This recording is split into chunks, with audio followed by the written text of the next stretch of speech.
Hey there, I'm Amy from thecrazycraftlady.com. I know by the time July hits in the crafting world, it's all things pumpkins and Christmas in July, but I thought I'd try to sneak in just one more summer-themed craft for you all using just upcycled glass jars from your recycling bin, salsa jars, olive jars, garlic jars, whatever you have. You don't have to like go buy mason jars, just whatever you got in the recycling bin. Let's get making.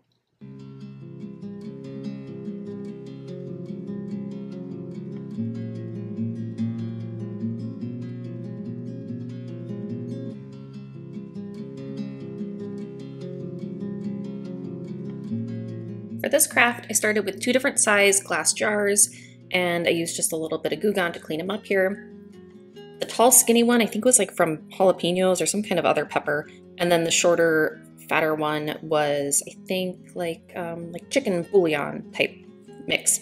But anyway, just like 2 different size jars, right? And once they were all clean, I grabbed some of this matte finish spray paint. You could also use like a frosted effect. I just didn't have any in clear, but it's just a matte finish spray paint. Took it outside. I did probably 4 or 5 very thin coats because I didn't want any pooling or dripping. And then once that had completely dried, you see I have these like frosted looking jars. And then I have these wildflower decals. I ordered a bunch on Amazon and I've been using them for various projects this year. Trimmed it real close because I didn't want any extra adhesive touching the spray painted surface than needed to be. And then just peeled my little decal off, my little rub-on transfer off the backer. And then I smoothed it right onto the glass jar here. I just used a large wooden craft stick or popsicle stick to smooth that rub-on transfer down onto the glass surface. This was actually really slick, and then you just peel that clear plastic backing right off. Go nice and slowly so that you make sure you don't leave any pieces of the design on the backer and that it all transfers over nicely, but I didn't have any problems. And then for my second one, I just cut the words off because I was like, having words on 2 jars seems a little excessive. I'm kind of over words on everything all the time. And then I just smoothed that right onto that small jar as well.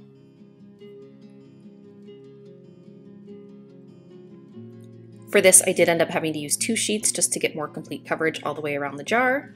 And then I finished everything up just with a little plain natural jute twine, wrapped it around the top of the jar 3 or 4 times, tie it with a simple bow, and you're in business.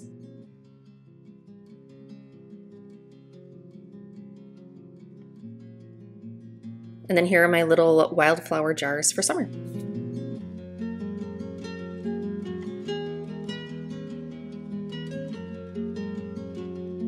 It's barbecue season at Dollar Tree, so I grabbed some bamboo skewers for barbecuing, and I decided to make a craft with them. So I just started with this little salsa jar, and I think I ended up using a little more than 1 whole package. So I think I ended up using like 1.5.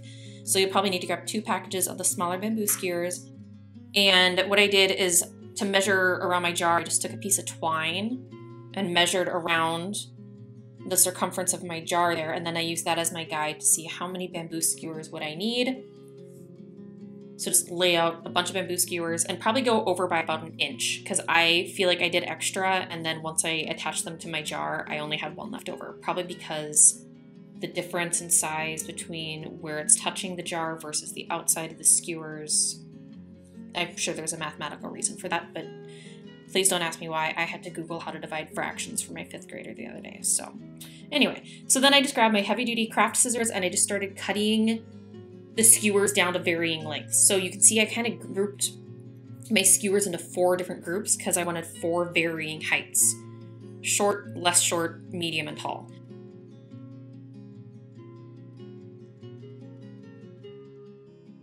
And so then once I had like cut my first one, I used that as my guide. So here I have quite a few done already. And there's not like that much of a height difference between them because this is such a short jar to begin with. Like less, maybe 1/2 inch height difference between them all. And then also if you want to be extra thrifty, on some of my shorter cuts, I realized I could get 2 cuts out of 1 bamboo skewer. So that'll save you some skewers as well. So you don't have to throw away a bunch of unused pieces of bamboo stick there. But once I had everything cut, this is my lazy girl method. Lay down parchment paper. When you're painting something like wood beads or something, and you're like, I don't want to paint one side and wait and then like paint the other side, and it's a really lightweight object that doesn't have a lot of contact area with your work table, paint on parchment paper, paint all the sides, and just let it dry on parchment paper. It'll be good enough. I quickly realized here that the way to go was not by holding each individual wooden stick and painting it, but by grabbing 5 little bamboo skewer pieces, setting them down on the parchment paper, and then painting directly on the parchment paper. And because this is like an unfinished wood surface, it does take a fair amount of like brushing back and forth to get that paint to really soak into that wood surface.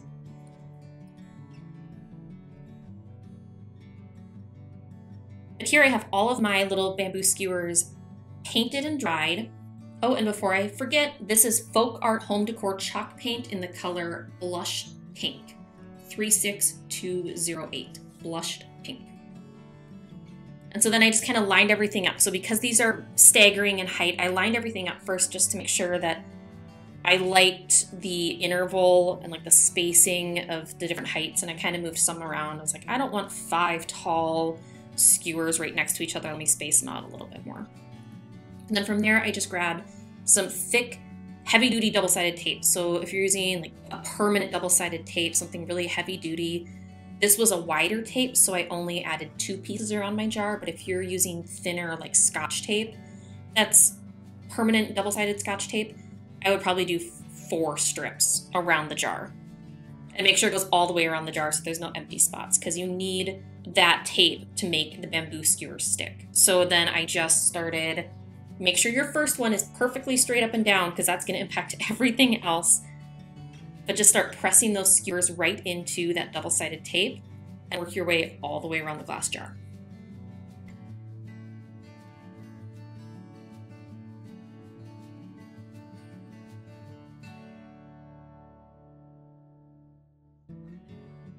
Give the skewers one final squeeze to make sure they're really stuck onto that double-sided tape. And then I just grabbed some lace ribbon. This is also from Dollar Tree.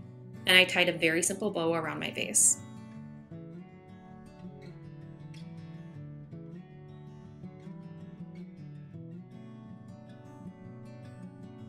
I finished this off with just some inexpensive grocery store flowers from Trader Joe's. This would make a great gift for like Mother's Day or teacher appreciation, just a cute, unique little vase idea.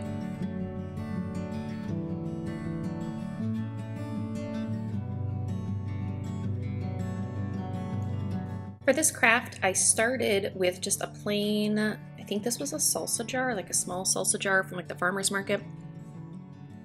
And I just started gluing on pieces of sea glass that I got at Dollar Tree. So you can get these at Dollar Tree, you can get them at the craft store, really wherever. And you'll see I'm using 2 types of glue here. First, I'm using E6000 glue. That's going to give me that permanent hold to the glass long term, but also hot glue for instant quick hold so that I can cover the whole jar. Because if I just used E6000, I would only be able to do one section and have to let that dry before I moved on to the other side of the jar. And then here I just took regular like wall putty, like for spackling, for filling nail holes and stuff. I happen to have it in a tube form. And then I just filled in all the nooks and crannies. So this took a minute. And I used a little flat 1/2 inch paintbrush to kind of get in all those nooks and crannies and smooth that all down. And if this wall spackling looks pink, it's because it is. It's just the type that goes on pink and then dries white. But it will eventually dry white.